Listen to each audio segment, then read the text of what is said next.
성경봉독 하겠습니다. 시편 3장 1절에서 8절, 페이지는 구약 805쪽입니다.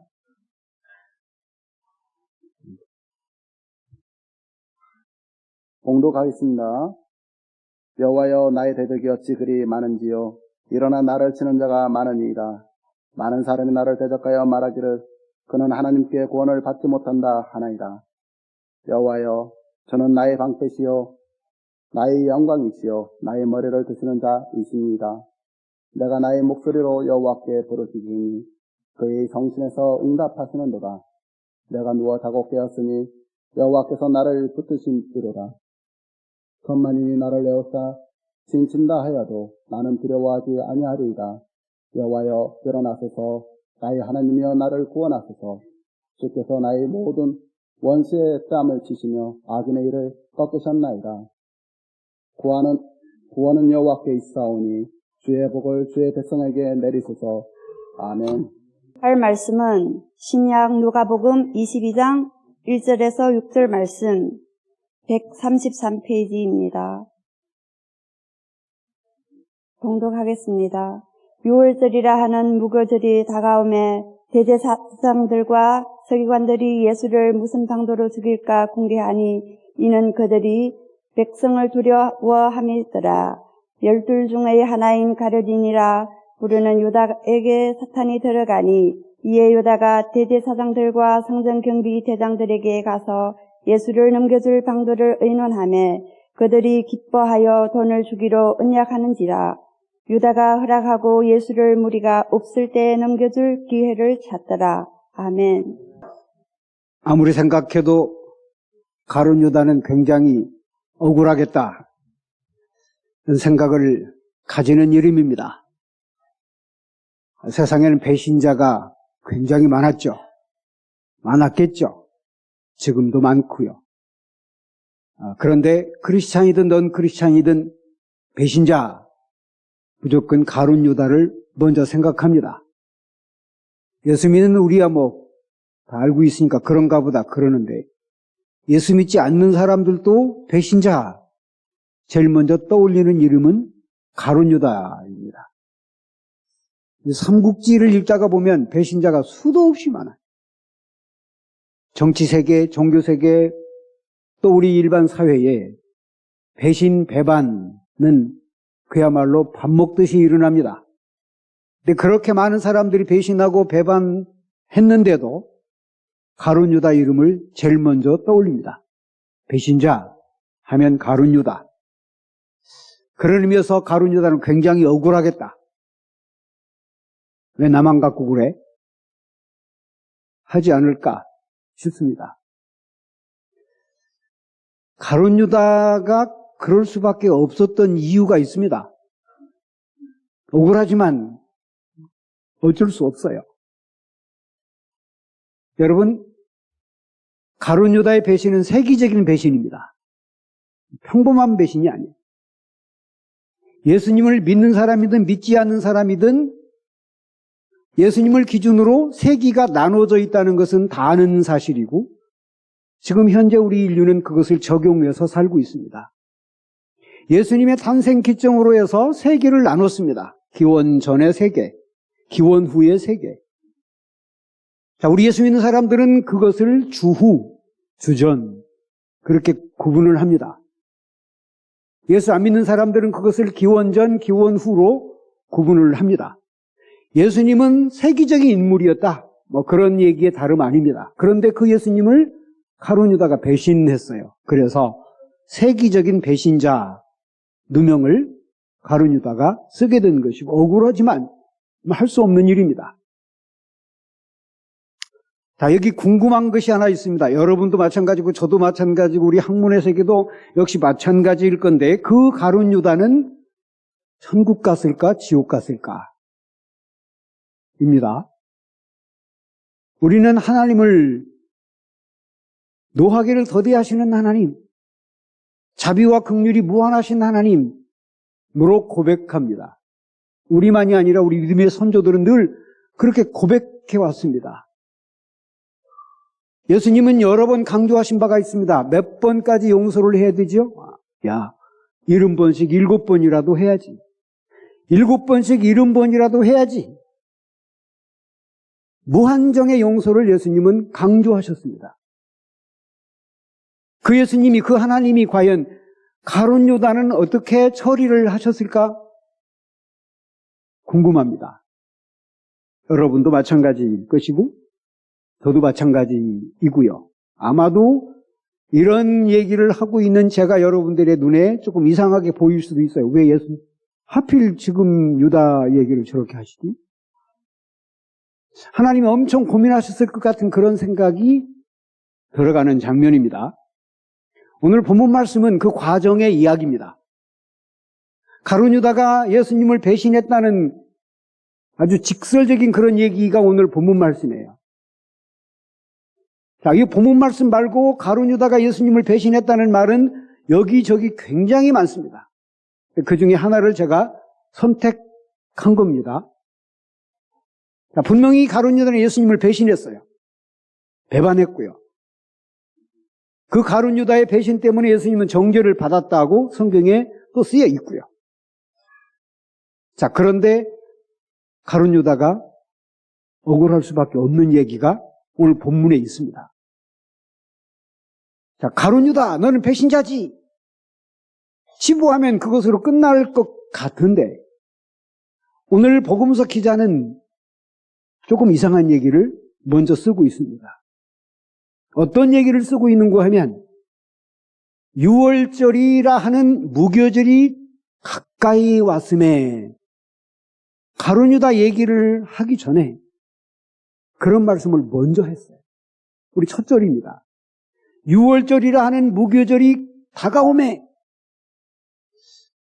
복음서 기자가 생각 없이 이 말을 쓴 게 아니에요. 여러분, 성경은 예수님 말씀대로 1.1핵이라도 변하지 않고 다 이루어지는 말씀이에요. 한자도 허투루 성경이 쓰여지지 않았습니다. 복음서 기자뿐만 아니라 창세기로부터 요한계시록 그 66권의 그 엄청난 말씀 한 단어도 한 획도 생각 없이 쓰여지지 않았어요. 자, 그렇다면 이것은 구절입니다. 누가라고 하는 사람이 성경을 복음서를 쓰면서 가룟 유다 얘기를 하기 훨씬 전에 유월절이라는 절기가 다가왔다고 해요. 무슨 얘기인고 하면 굉장히 심상치 않은 얘기입니다. 예수님은 당신의 순환을 3번 예고하셨어요. 3번 예고하셨는데 예수님은 3년 동안에 순환을 3번 예고하십니다. 그 순환의 예고와 오늘 6월절이 다가왔다고 하는 이 이야기는 굉장한 상관관계가 있습니다. 복음서 기자가 그래서 썼어요.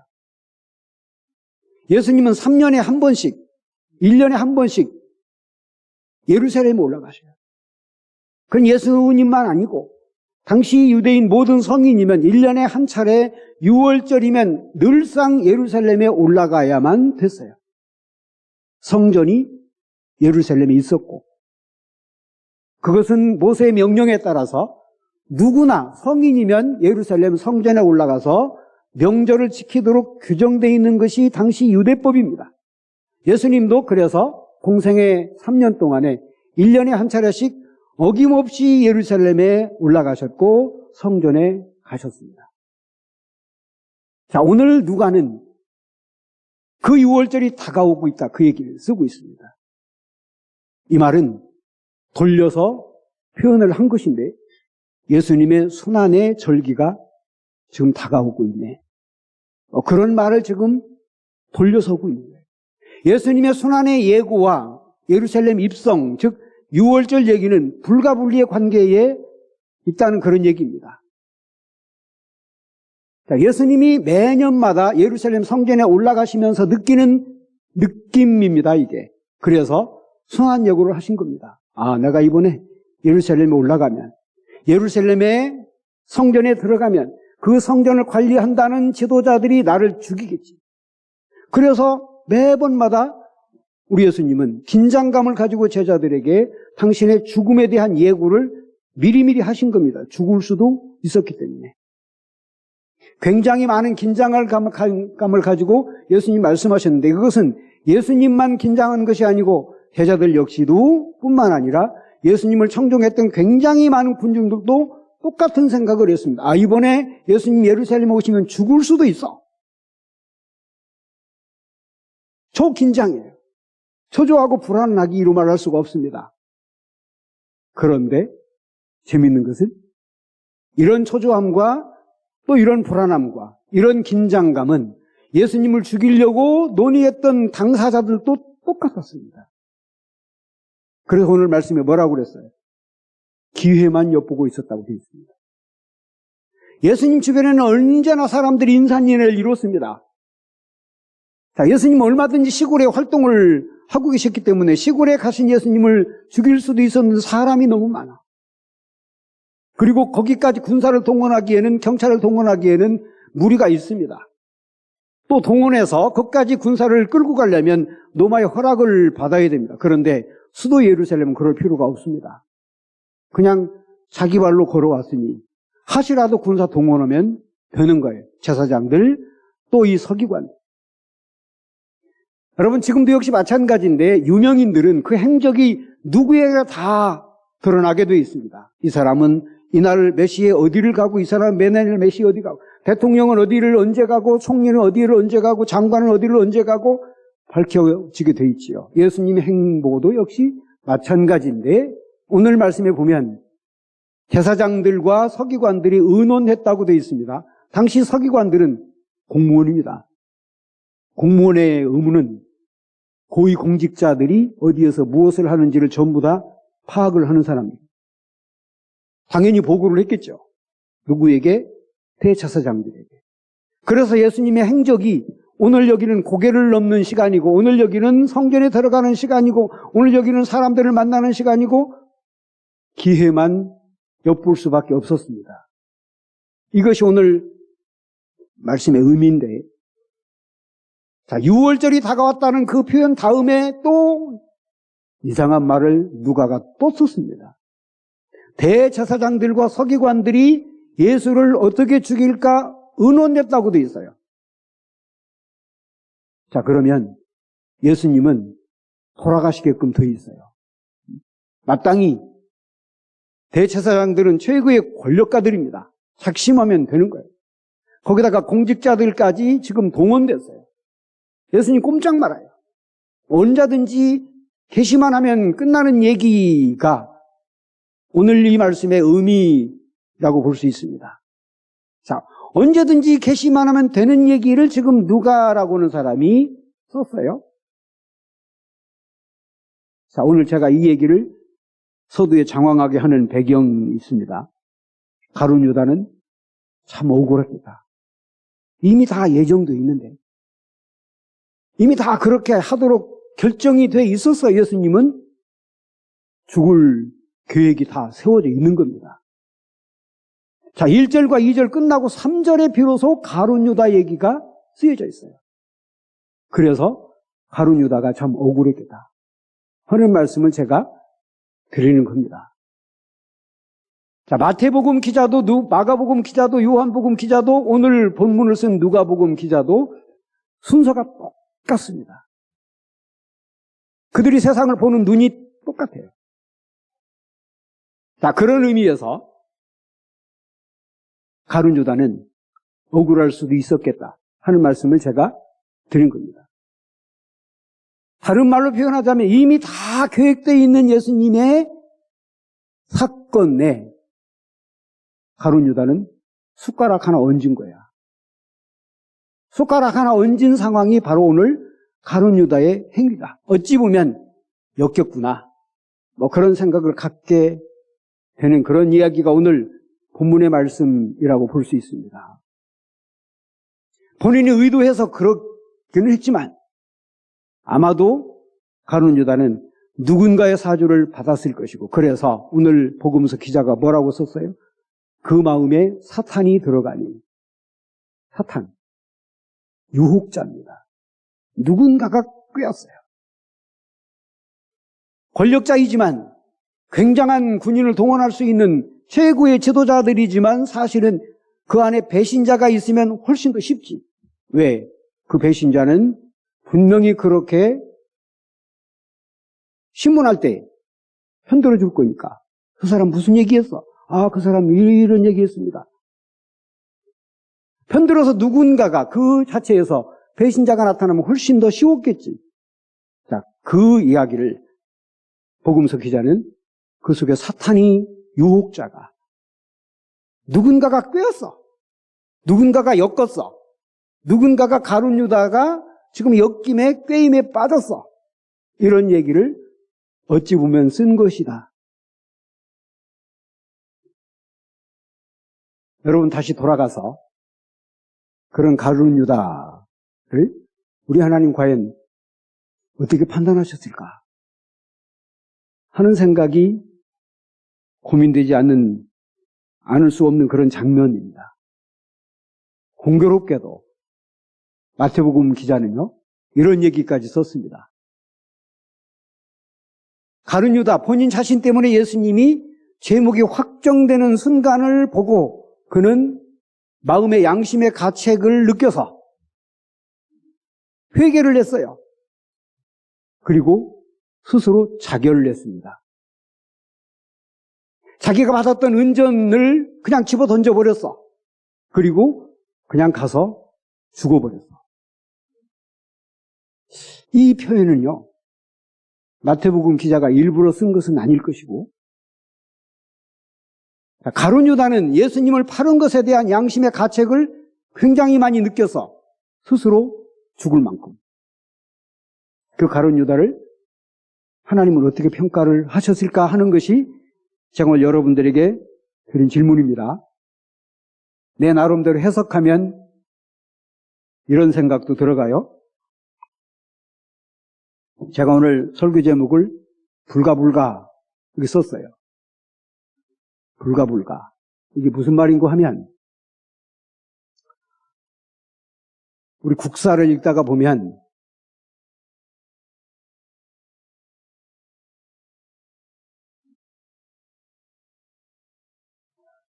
빨리 하시고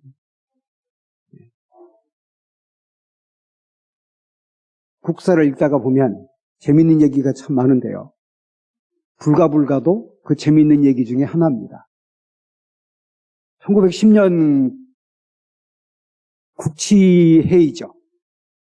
그때 당시 조선의 왕은 마지막 임금 순종이었습니다. 일본 사람들이 계속해서 압력을 가해와요. 권리를, 국권을 빼앗아 가려고 지금 계속해서 압박을 가합니다. 마지막 임금이었던 이 순종이 고민스러워요. 국력은 쇠약해졌고 일본 사람들의 압력은 끊임없이 저렇게 있고 나는 그래도 왕인데 내 통치 시절에 국권을 빼앗겠다는 얘기는 듣고 싶지 않고 그래서 대신들을 모아놓고 상의를 합니다. 일본 사람들의 이 요구, 우리의 국권을 달라고 하는 이 요구를 어떻게 했으면 좋겠느냐 하여 대신들을 모아놓고 물었어요. 그런데 한 사람이 뭐라고 썼는고 하면 불가불가 이렇게 썼어요. 역사입니다. 자, 당시 이 얘기를 썼던 사람은 굉장히 존경을 받아왔던 사람 중에 한 사람이었는데 이 말을 씀으로써 아, 굉장한 기회주의자였구나 하고 낙인 찍힌 사람인데요. 당시 외무대신이었다라고 하는 박윤석이라는 사람입니다. 자, 이 사람은 사실은 개화파예요. 그래서 사람들에게 존경을 받아서 외무장관, 지금으로 말하면 이제 외무장관이고 당시는 외무대신이 됐던 사람인데 순종이 가장 의지했던 사람 중에 한 사람입니다. 그리고 일본과 그리고 여러 가지 많은 국제정세를 가장 많이 꿰고 있는 사람이어서 순종도 의지할 수밖에 없었어요. 그런데 그 사람이 쓴 답변은 불가불가예요. 순종이 가만히 보고서 무슨 의미지? 불가불가. 안 된다는 얘기인데 여러분 당신이 다 이렇게 지금 졸가를 했고 일본 사람들을 만나서 이런 이야기를 전부 다 나눴고 그리고 나한테 지금 보고를 했던 외무대신 당신이 불가? 그러면 나한테 다 뒤집어 씌우는 거야. 이런 생각을 갖게 하는 대답이 불가불가였습니다. 자, 그런데 역사가들이 그를 기회주의자로 얘기하고 있는 이유가 있습니다. 불가라고만 딱 쓰면 괜찮았는데 불가 이렇게 써놨어요. 그래서 기회주의자라고 얘기하고 있는 겁니다. 자, 띄어쓰기를 제가 한번 설명해 보겠습니다. 불가불가. 이 말은 난 잘 모르겠는데요. 이런 뜻입니다. 불가불가이지만 불가 한자만 쓴 것이 아니고 불가 써놔서 순종은 불가불가. 이게 모르겠다는 얘기야 뭐야? 그냥 읽으면 불가불가. 안 돼요. 뭐 이런 얘기로 들릴 수도 있어. 두 번 강조해서 이거 절대 안 됩니다. 내가 일본 사람들을 만나보니까 국권을 빼앗기면 안 되는 일이야. 그런데 또 띄어쓰기를 이렇게 하면 불가불가. 이렇게 하면 그냥 국권 주죠 뭐. 이런 얘기예요.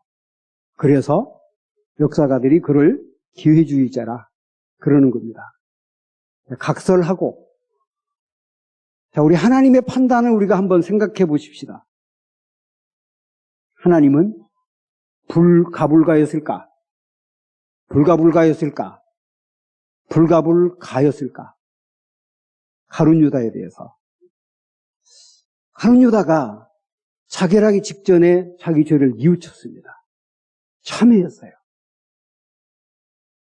제가 생각하는 예수님은 불가불가. 아이고, 네가 잠시 잠깐 악령에 꿰어서 잘못 판단을 해서 나를 배신하긴 했지만 그래도 네가 천국에는 와야지. 그래도 회개했다며. 그래서 자결했다며. 우리 하나님은 바로 그런 분이 아니실까? 제 해석입니다. 불가불가야. 당신의 백성이 당신의 나라에 오는 것은 우리 하나님 다 환영하시는 하나님이셔. 그래서 하나님은 그래도 할 수 없지. 내 백성인데. 잠시 잠깐 그랬을 망정. 여러분 사실 우리 성경에 보면 이해 안 되는 부분이 또 많습니다. 자, 복음서 기자는 예수님이 현장에서 사람들에게, 군인들에게 잡혀가는 그 모습을 보고 모든 제자들이 다 도망갔다고 했습니다. 한결같이 쓰고 있어요. 한 사람도 안 남아서 현장에. 배신자지요. 배반자지요. 베드로에 대해서는 3번씩 부인했다고 그래요. 부인, 배반, 배신. 뭐가 다른 용어인가요? 그 말이 이 말이고 이 말이 저 말이죠. 불가불가죠. 해석하기가 어렵습니다만. 자, 그런데도 불구하고 우리 예수님은 부활하신 이후에 그들을 찾아다니시. 무슨 뜻이에요? 다시 회개하고 나한테 돌아오면 내가 받아주마. 천국을 올라가시기 전에 40일 동안 그렇게 배신해서 한 사람도 남지 않고 전부 다 도망갔다고 쓰여진 그 제자들을 예수님은 다 찾아다니시고, 가룟 유다는 죽었으니 못 찾아가신 것이겠고, 그래서 결국에는 그 베드로도 돌이켜 예수님의 제자들 다 돌이켜 그래서 교회를 만들게 하시고 당신의 백성으로 삼으시고 또 사역을 시킨 이야기가 우리 사도행전 이야기입니다. 자, 오늘 시편 3편의 기도 대동소이합니다. 오늘 제목이 뭐라고 붙어 있는 거 하면 압살롬이 배신했던 때에 다윗이 썼던 시입니다. 다윗은 임금이었어요. 자, 오늘 여기 압살롬이라는 아들은 다윗이 가장 총애했던 아들입니다. 그래서 사성장군을 만들어서 군사의 통치권까지 전부 다 맡겼어요. 그런데 이놈이 어느 날 갑자기 아버지의 왕권을 노리고 왕실로 쳐들어왔습니다. 군사들을 동원해서 아버지 죽일 작정이시고. 자, 물론 다윗은 그때 당시 엄청난 권력을 갖고 있었기 때문에 압살롬 정도는 그냥 뭐 하루아침에 잠재울 수 있습니다. 그런데 아버지 다윗은 도망갔어요. 왜? 아들을 자기 손으로 죽일 수가 없어서. 그래서 왕실을 버리고 도망하면서 이 시를 쓰는 겁니다. 하나님 앞에 기도할 수밖에 없었어요. 내가 이 아들을 죽이리니까. 이놈을 죽여야만이 지금 나라가 평안할 것인데. 그래서 결단을 하지 못하고 그냥 왕자를 버려놓고 왕실을 빠져나가서 혼자 도망한 상태에서 이 시를 쓴 겁니다. 아버지의 손으로 아들을 죽일 수는 없었겠지. 여차저차해서 결과적으로는 반란이 진압돼서 다른 장수들에 의해서 압살롬이 죽습니다. 우리 성경에 다윗이 압살롬의 시신 앞에서 맨날 며칠을 울었어요. 이렇게 쓰여 있습니다. 자기 아들이 죽는 것이 못내 아쉬웠겠지. 어떤 아버지인들, 어떤 부모인들 자식이 죽는 모습을 볼 수 있었겠습니까? 이것이 하나님의 심정 아닐까? 자, 우리는 지금 연속기도회를 앞두고 있습니다. 새벽기도회를 준비하고 있습니다. 우리는 배신자 아닌가요? 끊임없이 우리도 배신하는, 끊임없이 배반하고, 끊임없이 거역하고, 끊임없이 부인하고, 세상에 나가면 또 그렇게 하고, 성전에 나와서 하나님 그래도 기회 한번 더 주시죠. 이것이 우리가 가져야 될 기도의 시간의 의미라고 볼 수 있습니다. 하나님 우리에게 많은 것들을 원하셨고 또 많은 것들을 지시하셨고 명령하셨으나 우리는 다 수행하지 못했어요. 베드로같이 부인, 부정, 배신, 배반 이런 삶을 살아왔던 우리이다. 일말의 여지라도 하나님 보이시면 우리가 보여드리면 하나님은 그래 그랬는데 자식인데 하고 품고 또 사랑하시고 축복하시고 용서하시고 하실 하나님이 아니실까? 적어도 이번 한 주간, 고난주간만은 그런 마음으로 성전을 출입하시고 연속기도에 오시고 새벽기도에 참석하시고 일말의 여지라도 하나님께 보여드리는 그런 신앙 고백이 기회가 될 수 있기를 바랍니다. 기도드립니다. 거룩하신 아버지, 영광 찬송을 주님 앞에 돌립니다. 오늘 또 소중한 이 아침을 주심을 감사드립니다. 하늘의 신령한 은혜를 사모하는 백성들이 여기 있나이다. 하나님 함께해 주실 줄로 믿습니다. 함께해 주셔서 축복하여 주실 줄로 믿습니다. 간절히 기도드립니다. 종려주일 이후에 우리는 고난주간을 맞습니다. 고난주간 기간 동안에 우리는 새벽재단 그리고 연속기도회 프로그램에 참여하기를 원합니다. 하나님, 우리 하나님께 일말의 여지라도 보여드리는 우리가 되게 하시옵기를 원합니다. 우리 하나님, 당신의 품을 우리에게 품어주셔서 우리를 받아 주실 줄로 믿습니다. 이런 신앙 고백을 인하여서 우리의 미래가 더욱 복되게 하여 주시옵소서. 예수 그리스도의 이름으로 기도하옵나이다.